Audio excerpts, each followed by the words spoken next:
Documents for import part 1। Custom clearance से पहले आयात के लिए आवश्यक दस्तावेज।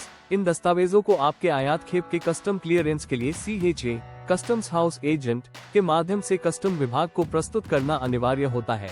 1. यदि समुद्री मार्ग से शिपमेंट हो तो BL बिल ऑफ लेडिंग मूल परक्राम्य प्रति और एक गैर परक्राम्य प्रति, या यदि हवाई मार्ग से हो तो AWB airway bill.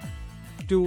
Commercial invoice 3 sets विदेश स्थित सप्लायर एक्सपोर्टर द्वारा जारी किया गया।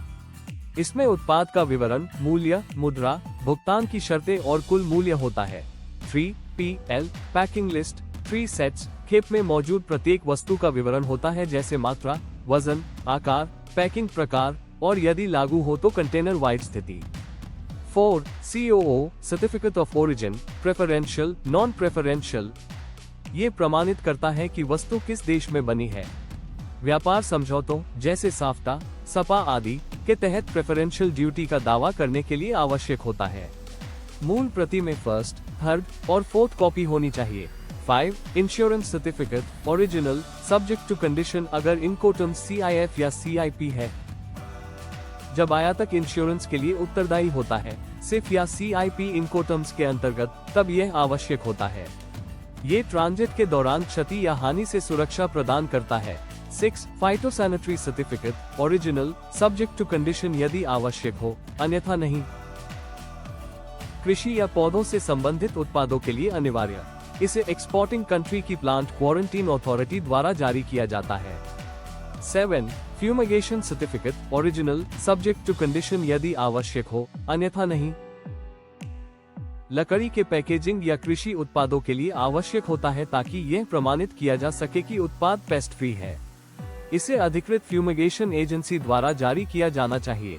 8. Lab test report original subject to condition यदि आवश्यक हो, अन्यथा नहीं। कुछ नियंत्रित वस्तुओं जैसे केमिकल्स, फूड, फार्मा या कॉस्मेटिक्स के लिए आवश्यक, जो कस्टम नियमों या आयातक की आवश्यकता पर निर्भर करता है। 9. Any other document mandatory for clearance, अतिरिक्त दस्तावेज जो कस्टम विभाग द्वारा अनिवार्य किए जाते हैं, जैसे import licences, product registrations, drug controller की अनुमति आदि। Part 2. Import documents to bank सीमा शुल्क निकासी के बाद। जब वस्तुएं कस्टम से क्लियर हो जाती है, तो निम्नलिखित दस्तावेज bank AD authorised dealer negotiating bank को प्रस्तुत किए जाते हैं। 1. Covering letter to bank AD negotiating bank आयातक द्वारा बैंक को भेजा गया औपचारिक पत्र, जिसमें दस्तावेज जमा करने का उद्देश्य, जैसे भुगतान भेजना, RBI नियमों के अंतर्गत रिकॉर्ड रखना आदि बताया जाता है। इसमें सभी दस्तावेज जैसे invoice, PL, COO, BL, AWB शामिल होते हैं। 2. BA बिल ऑफ एंट्री, ये दस्तावेज इंडियन कस्टम्स द्वारा जारी किया जाता है, जो ये पुष्टि करता है कि वस्तुएं कानूनी रूप से भारत में प्रवेश कर चुकी हैं और आवश्यक ड्यूटी जमा कर दी गई है।